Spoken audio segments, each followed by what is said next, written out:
Islamic बम। क्या होता है इस्लामिक बम?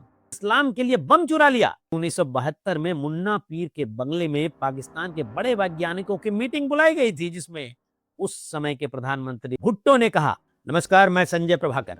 इस्लाम में चोरी हराम है, जुर्म है, अखलाकी गुनाह कहा गया है चोरी को। इस्लाम की बात इसलिए की जा रही है क्योंकि आज की न्यूज एनालिसिस इस्लामिक बम के इस्तेमाल को लेकर है। इस्लामिक बम है मंगलवार 17 जून की देर रात की सबसे बड़ी खबर। ईरान और इजराइल के युद्ध के बीच अब क्रेडिट लेने की होड़ में अमेरिका के राष्ट्रपति डोनाल्ड ट्रंप बीच में कूद पड़े हैं। उन्होंने ईरान को चेतावनी देते हुए कहा है कि ईरान के आसमान पर अब हमारा कब्जा है। उन्होंने अपने सोशल मीडिया अकाउंट पर लिखा है कि हम जानते हैं कि सुप्रीम लीडर कहां छुपा है। उन तक पहुंचना बहुत आसान है, लेकिन हम उसे अभी नहीं मारेंगे, कम से कम अभी तो नहीं। यानी साफ साफ आप समझ लीजिए, उन्होंने अयातुल्ला अल खामनेई को अनकंडीशनल सरेंडर करने को कह दिया है साफ साफ। यानी अब पिक्चर क्लियर हो चुका है कि अमेरिका खुलकर मैदान में आ चुका है। चलिए, बात चल रही थी इस्लाम में चोरी हराम है, जुर्म है, अखलाकी गुनाह है। अखलाकी गुनाह कहा गया है चोरी को। इस्लाम की बात इसलिए की जा रही है क्योंकि आज की न्यूज एनालिसिस इस्लामिक बम के इस्तेमाल को लेकर है। चोरी हराम है, लेकिन आज पाकिस्तान उसी हराम की बुनियाद पर उछल रहा है। खुद को इस्लामी देश बोलने वाला पाकिस्तान अपने हराम के न्यूक्लियर वेपन्स को लेकर खूब मूंछ पर ताव मारते नजर आता रहा है। पाकिस्तान के परमाणु हथियार हराम के कैसे हो गए, ये सवाल तो उठना लाजिमी है। आपके मन में भी, मेरे मन में भी, सबके मन में हराम क्यों कह रहे हैं उसको? बहुत जरूरी है जानना, जरूर जानिएगा। इसकी जानकारी अगर आपको नहीं है तो मैं आपको बता दूं, पूरी जानकारी दूंगा जो डॉक्यूमेंटेड इंफॉर्मेशन है।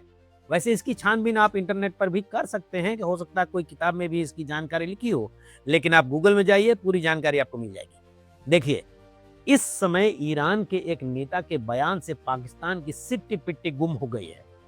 दुनिया भर के इस्लामिक देशों के आपसी ब्रदरहुड की ताकत के नाम पर भारत को लगातार हमेशा भभकी देने वाले पाकिस्तान के लिए हराम के परमाणु हथियार आज गले की हड्डी बन गया है, गले की हड्डी बन गया है। इजराइल के खिलाफ पूरी ताकत झोंक कर लड़ रहे ईरान ने कहा है कि अगर इजराइल ने ईरान पर अप्रत्याशित हमला किया तो पाकिस्तान ईरान के लिए इजराइल पर इस्लामिक बम गिराएगा, परमाणु बम से हमला करेगा।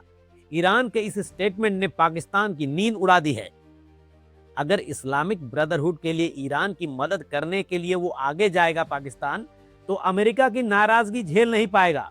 जाहिर है, क्योंकि अमेरिका ही पाल रहा है, पोस रहा है पाकिस्तान को, गरीब और भिखारी देश को।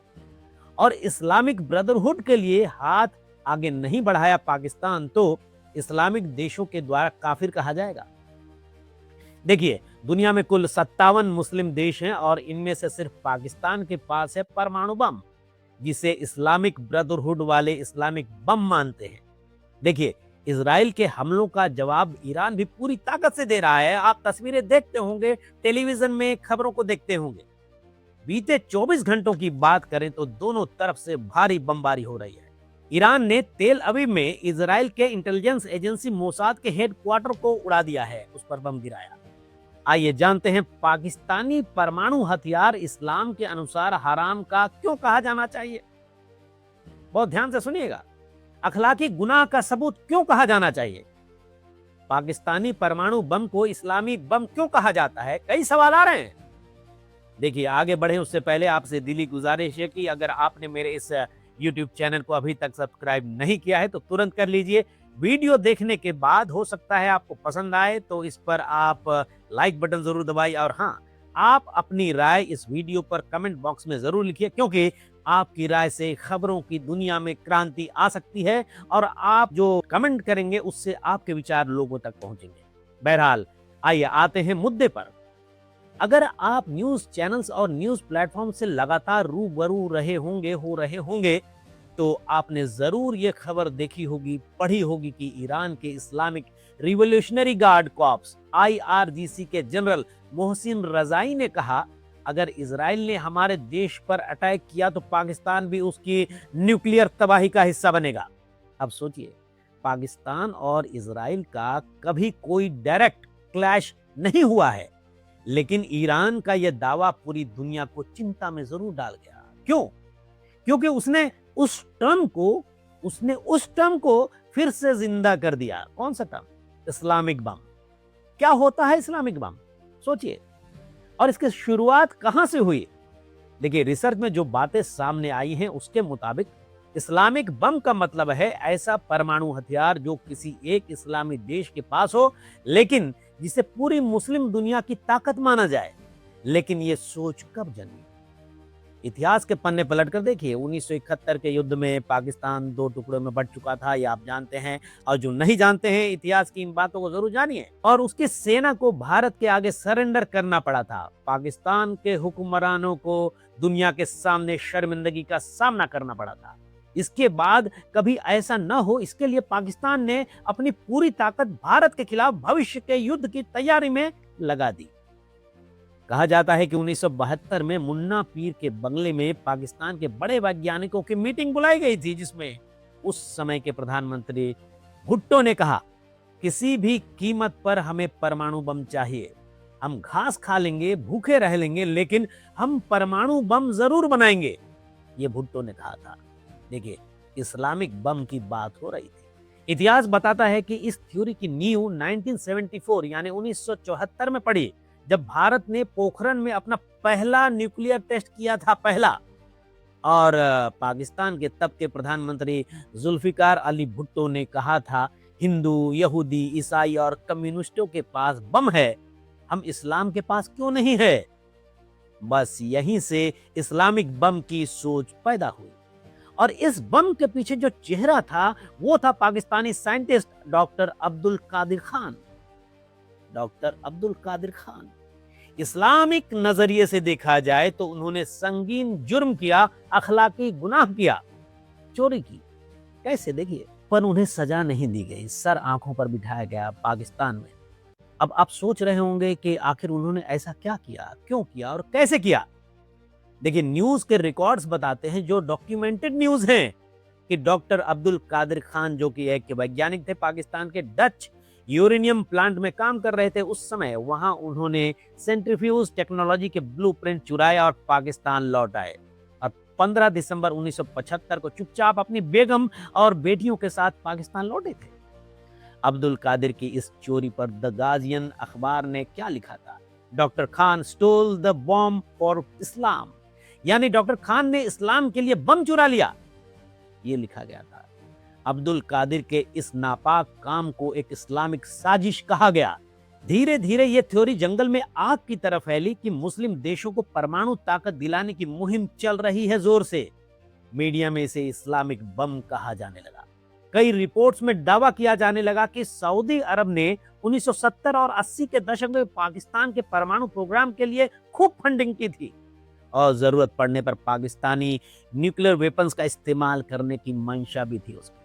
गौर कीजिएगा 1980 और 90 के दशक में ईरान, इराक, लीबिया, नाइजर और पाकिस्तान जैसे एक दूसरे के विरोधी मुस्लिम देश भी इस्लामिक बम के लिए साथ आ गए थे। 1980 के दशक की शुरुआत में पाकिस्तान की चीन ने न्यूक्लियर बम बनाने में मदद की थी, ब्लूप्रिंट दी थी। इसमें यूरेनियम विस्फोट डिजाइन का इस्तेमाल किया गया था। 1980 और 90 के दशक के दौरान पाकिस्तान और नॉर्थ कोरिया के बीच एक टेक्नोलॉजी स्वैप भी हुआ था, जिसमें पाकिस्तान ने सेंट्रीफ्यूज टेक्नोलॉजी उसको दी थी और बदले में कोरिया ने बैलिस्टिक मिसाइल की टेक्निक दी थी। खबरें बताती हैं कि 1990 के दशक में पाकिस्तान ने परमाणु बम बना लिया था, लेकिन परीक्षण नहीं किया था। सही मौके के तलाश में था, क्योंकि इससे महाशक्तियों का पंजा उस पर कस सकता था और वो उस समय भी बहुत गरीब था, हालांकि अभी भी वो भिखारी की तरह है। और उसी दौरान 11 और 13 मई 1998 को भारत ने राजस्थान के पोखरण में 5 परमाणु परीक्षण किए। बस मौका मिल गया पाकिस्तान को। ठीक 17 दिन बाद 28 से 30 मई के दरमियान पाकिस्तान ने बलूचिस्तान की रास कोह रेंज और खारन रेगिस्तान में 6 न्यूक्लियर टेस्ट किए थे। आपको याद होगा, और जिनको नहीं मालूम है इतिहास के पन्ने पलट कर देख लीजिए। इतिहास की जानकारी हमें होनी चाहिए। और देखिए, पूरी दुनिया भर में 57 इस्लामिक देश है और 57 इस्लामिक देशों में से इकलौता न्यूक्लियर पावर वाला मुस्लिम देश बन गया पाकिस्तान। पाकिस्तान ने चोरी से शुरू होकर न्यूक्लियर हथियार बना डाले। यहीं से पाकिस्तान बना दुनिया का पहला इस्लामिक न्यूक्लियर पावर। अब सवाल ये उठता है, क्या सिर्फ पाकिस्तान ये बम खुद के लिए बनाया?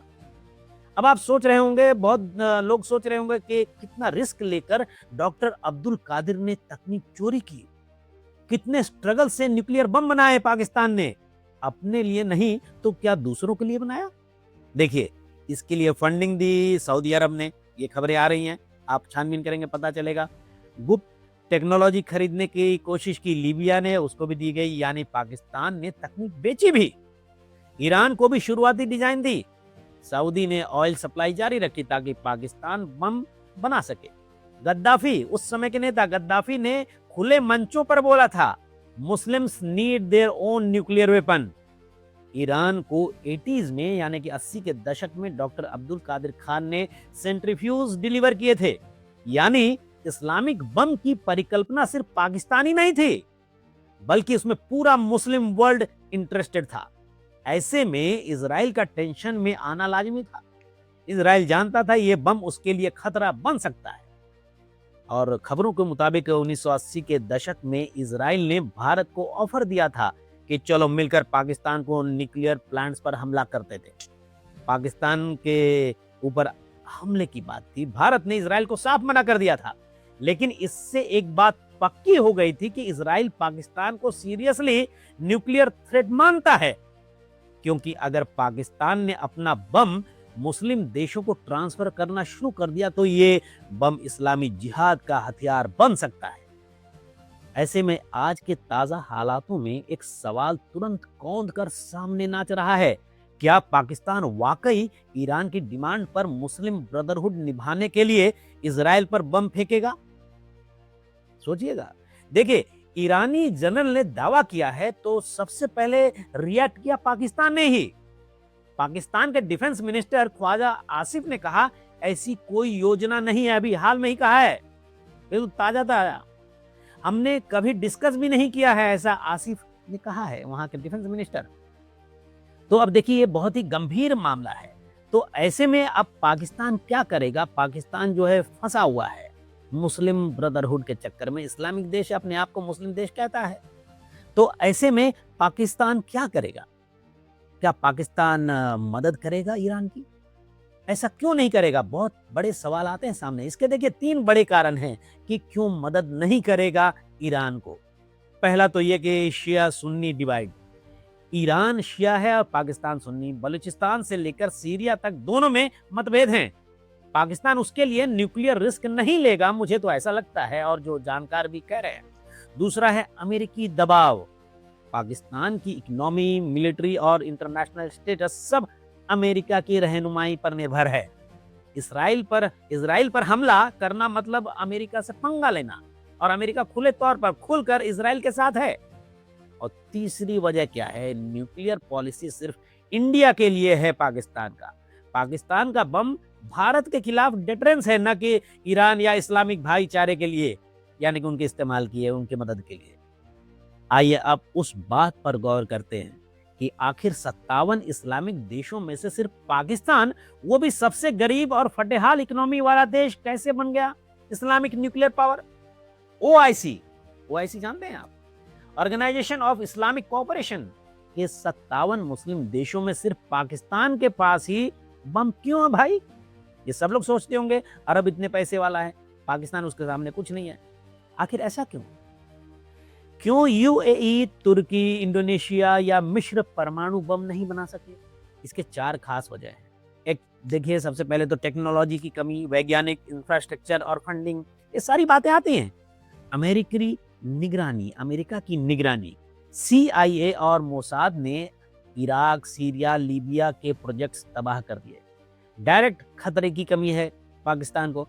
देखिए, पाकिस्तान को जो है इंडिया से सीधा डर था, बाकियों को बिल्कुल डर नहीं था। पाकिस्तान ने परमाणु बम बनाया क्योंकि भारत परमाणु शक्ति बन चुका था। सऊदी अरब और यूएई जैसे मुस्लिम देश अमेरिका की हिफाजत में है, जहां उनकी सुरक्षा की जिम्मेदारी खुद अमेरिका के हाथ में है, इसलिए उनको टेंशन नहीं है। देखिए, राजनीतिक अस्थिरता मुस्लिम देशों में डेमोक्रेसी कम खूब ज्यादा है। अब सवाल यह भी उठता है कि क्या मुस्लिम देश कभी एकजुट होकर इजराइल से लड़ेंगे? बहुत ध्यान से सुनिएगा। अब सवाल ये उठता है कि क्या कभी एकजुट होकर सभी मुस्लिम देश इजराइल के खिलाफ लड़ेंगे? सवाल बहुत बड़ा है। देखिए, थ्योरी में अच्छा जरूर लगता है मुस्लिम यूनिटी, सुनने में भी, लेकिन ग्राउंड पर हालात अलग हैं। शिया सुन्नी झगड़े आज भी जीवित हैं, जिंदा है। सऊदी बनाम ईरान नेतृत्व की लड़ाई है। American alliance, UAE, Qatar, Jordan जैसे देश अमेरिका पर निर्भर हैं। Abraham accord, UAE, Bahrain, Morocco जैसे मुस्लिम देश अब इसराइल से दोस्ती कर चुके हैं इसके तहत। ओआईसी जैसी संस्थाएं, ऑर्गेनाइजेशन सिर्फ बयान देती हैं, एक्शन बिल्कुल नहीं। साफ समझिए, एनालिसिस की बात यही है। मुस्लिम देशों में लीडरशिप को लेकर खूब खींचतान चल रही है, आप देख रहे होंगे। खासकर सऊदी अरब और ईरान अपने आप को अन्य सभी मुस्लिम देशों का लीडर मानते हैं खुद को, ये दोनों।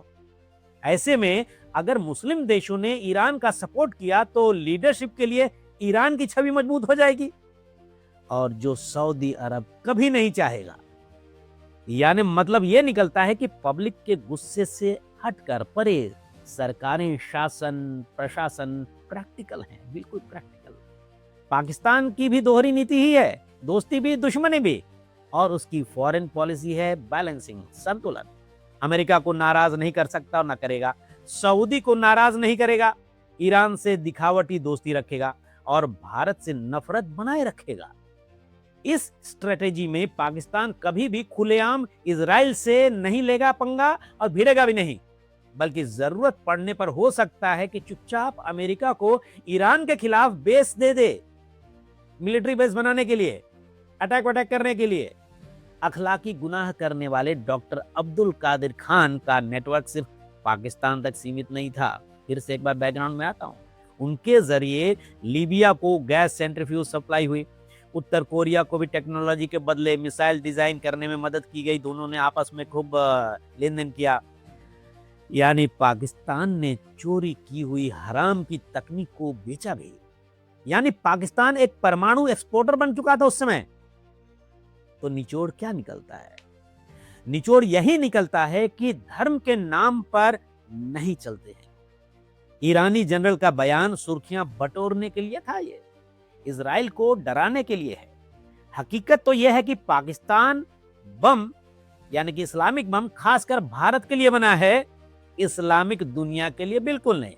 और पाकिस्तान जानता है इजराइल से भिड़ना मतलब अपनी तबाही, और वहीं इजराइल भी जानता है कि ईरान को परमाणु बम मारना मतलब इंटरनेशनल अलगाव का शिकार हो जाना। लेकिन इजराइल जानता है इस्लाम के नाम पर पाकिस्तान का कोई भरोसा नहीं है भाई। मुझे लगता है, ऐसे अगर हम बहुत ध्यान से दें तो मुझे ये लगता है कि इस्लामिक बम एक आइडिया भर था, आइडिया, एक इमोशनल नारा जो रियलिटी में कभी एक्शन में नहीं आएगा, क्योंकि धर्म और हथियार दोनों को एक साथ रखना आसान नहीं है और सुरक्षित तो बिल्कुल नहीं है। क्या धर्म के नाम पर परमाणु हथियार चलाने की सोच कभी सच हो सकती है? सोचिए जरा। या ये सिर्फ डर फैलाने का पॉलिटिकल गेम है? सोचिएगा जरूर और अपनी राय कमेंट बॉक्स में जरूर लिखिएगा। नमस्कार।